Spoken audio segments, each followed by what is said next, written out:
the key stuck in the lock, and I was already imagining spending the next 2 hours waiting for Airbnb support when the door suddenly swung open from inside.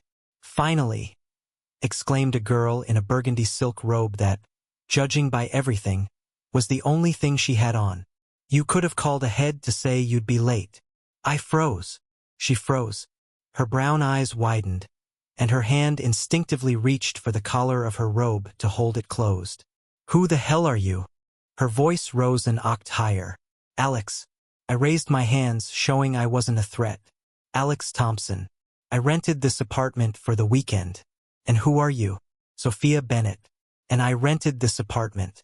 She pointed her finger at my chest, and I inadvertently noticed how the robe parted a little more, revealing a delicate collarbone. "God, focus, Alex."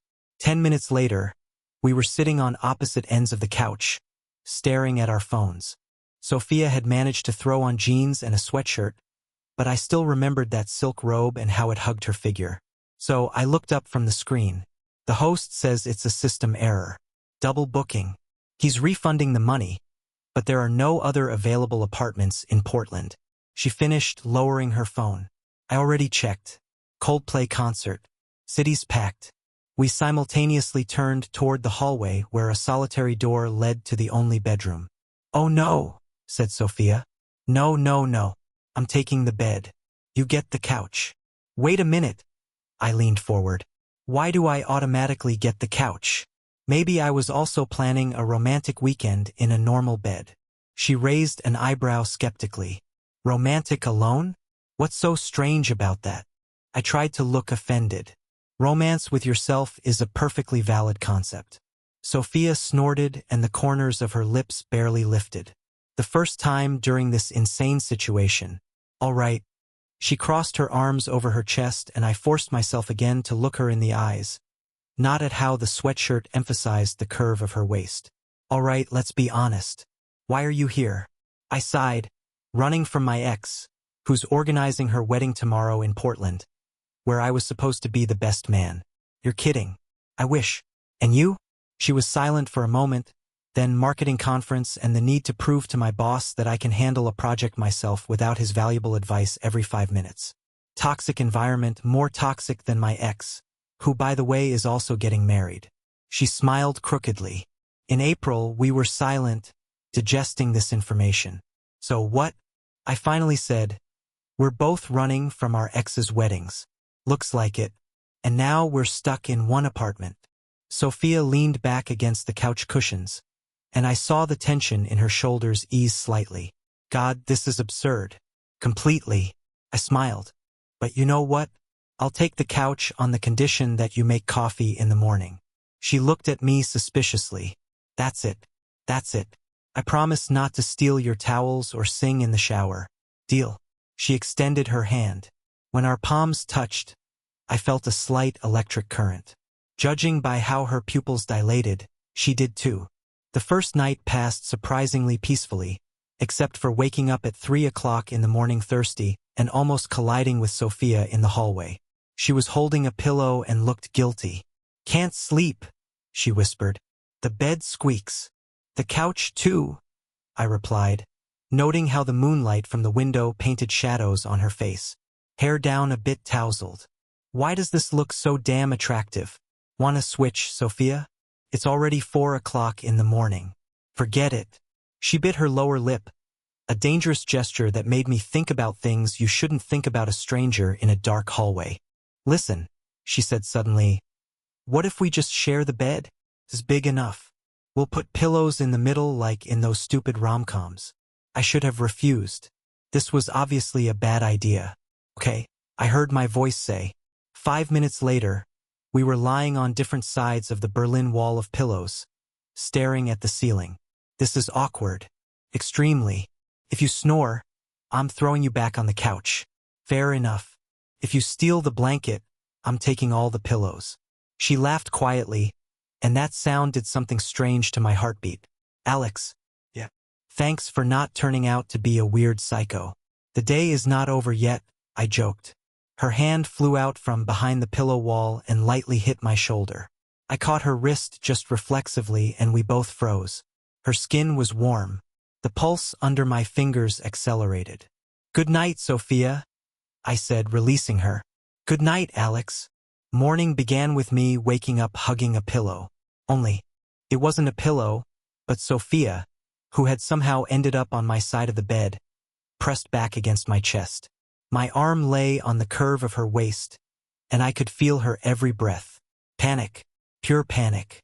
I tried to carefully pull away, but she stirred and pressed even closer, murmuring something unintelligible.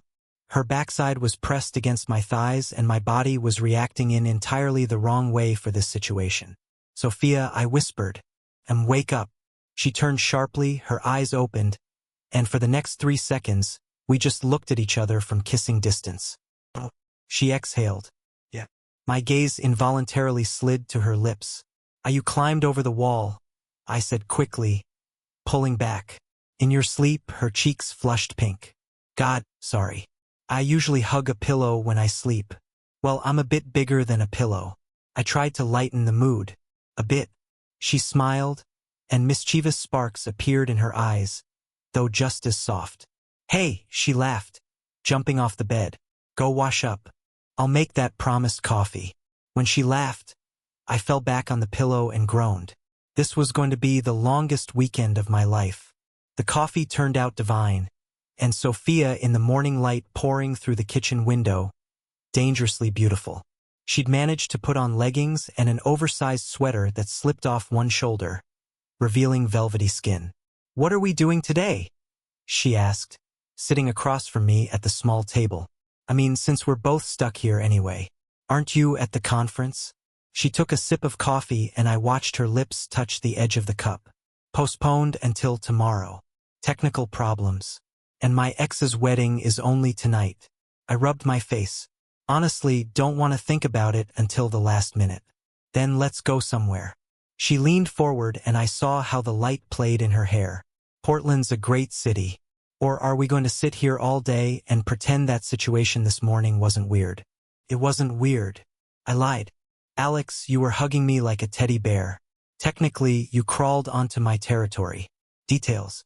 She waved her hand, but was smiling. That smile did something to my brain. "Get dressed. We're going to explore the city."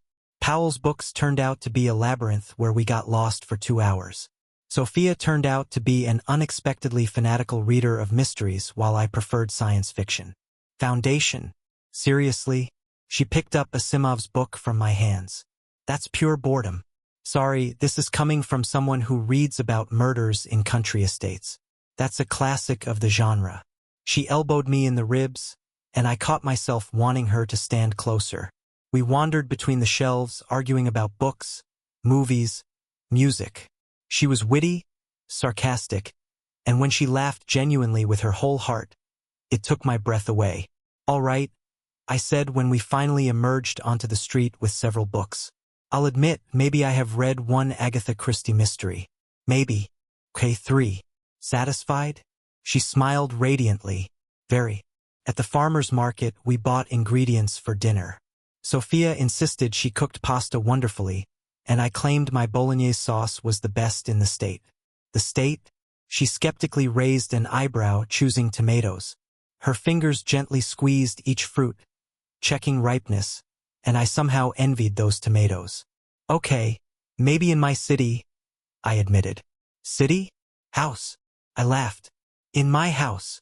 She burst out laughing, and several passers-by turned at the sound. I felt a strange pride that I had caused that laugh. Walking back to the apartment, we walked side by side, our hands occasionally touching, and each such touch was like a small electric charge. Once she stumbled on uneven pavement, and I caught her by the waist. For a moment we froze like that, my hand on her side, her palm on my chest, faces too close. "Thanks," she whispered. "Always," I replied, and suddenly realized I meant it. Cooking dinner turned into chaos. Sophia turned out to be the person who uses every pot in a kitchen, and I was a perfectionist who couldn't watch someone cut onions incorrectly. "Give me that." I took the knife from her. "Are you serious?" She put her hands on her hips, and I couldn't help but notice how the apron emphasized her figure. "Stop. Onions. Focus on the onions. You're cutting too thick." And who said you're the head chef? My sauce, my rules. She grabbed a handful of flour and raised her hand threateningly. Alex Thompson, if you don't give me that knife right now, you wouldn't dare. I slowly turned to her. Mistake. Big mistake. She threw the flour right in my face. The next 10 minutes, we chased each other around the kitchen like children, throwing flour, laughing so hard our stomachs hurt. I caught her by the refrigerator, pressing her against the door, and suddenly everything changed. We were both breathing heavily. Her cheeks were flushed, lips temptingly parted. White flour dusted her hair, eyelashes. She looked like a dream you don't want to wake up from. Alex, she whispered, and there was something in her voice that made my heart pound. I leaned closer, my eyes moving from her eyes to her lips and back. Her hands slowly rose, landed on my chest, not pushing away. Quite the opposite. We shouldn't, I said without conviction. Probably not. Her gaze dropped to my lips. We're strangers. Technically, we've already slept together. The corners of her mouth lifted. I laughed, and it destroyed the last barrier. My hand slid to her waist, pulling her closer, and when our lips finally met, it was like an explosion. The kiss was soft yet desperate, slow and greedy at the same time. She tasted of the wine we'd opened for cooking, and something sweet, uniquely hers. Her hands slid to my neck, fingers tangled in the hair at the nape of my neck, and I groaned into her lips. We pulled apart, breathing heavily. The pasta's burning, Sophia whispered. Screw the pasta, I replied and kissed her again, this time deeper, more confident. My hands explored the curves of her body, slid from waist to hips, feeling every line under the thin fabric. She pressed against me, and I felt her every breath, every heartbeat. Bedroom. She breathed between kisses. I picked her up, and she wrapped her legs around my waist, laughing into my lips. We made it to the bed, falling onto it in a tangle of limbs and laughter. Definitely not building a pillow wall, I asked, hovering over her. To hell with the wall. She pulled me down. Much later, we lay intertwined, my hand lazily drawing patterns on her bare shoulder. The pasta had definitely burned, but we ordered pizza. This is crazy, Sophia whispered, her head resting on my chest. Completely, I agreed, kissing the top of her head. We don't even know each other. Well, now I know you steal the blanket, I smiled, and that you have a mole on your left thigh. She laughed, lifted her head to look at me. And I know you talk in your sleep. I don't. Not those tomatoes.